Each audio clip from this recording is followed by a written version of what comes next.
Il y a fort longtemps, dans le royaume de Nehekhara, naquit un homme dont le nom ne devait jamais s'éteindre, Nagash.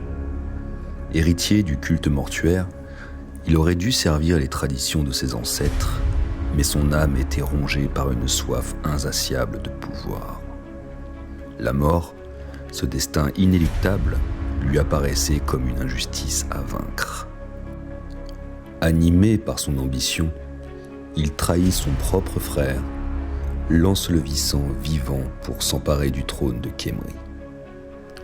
Lorsqu'une tempête jeta une flotte d'elfes noirs sur les rivages de son royaume, il y vit un présage. Il les fit capturer, torturer, et arracha à ces étrangers le secret de leur magie interdite.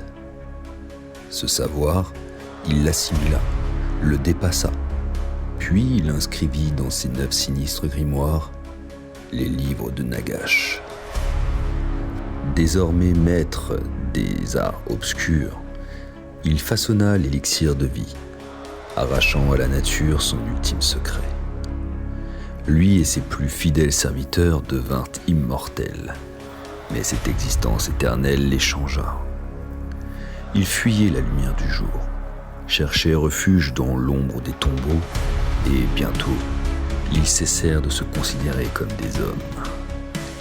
Alors, Nagash entreprit son œuvre la plus colossale, la pyramide noire, édifice démesuré et destiné à concentrer les vents de magie et à étendre son emprise sur le monde.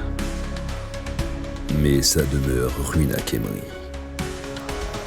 Vidée de ses richesses et de son peuple, la cité sombra dans la misère, et les autres rois de Nehekhara, jadis soumis, s'élevèrent contre lui.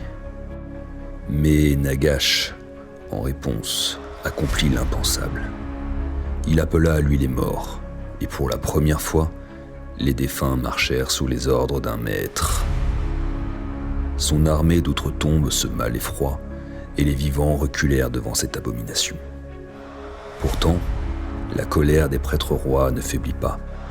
Après des années de guerre, ils le vainquirent, détruisirent son empire et rasèrent son œuvre. Quand ils ouvrirent son sarcophage, il était vide. Nagash, l'architecte de la mort, s'était échappé. Son nom fut effacé, ses monuments renversés. Mais la mort ne saurait le retenir, car Nagash n'est jamais vraiment mort.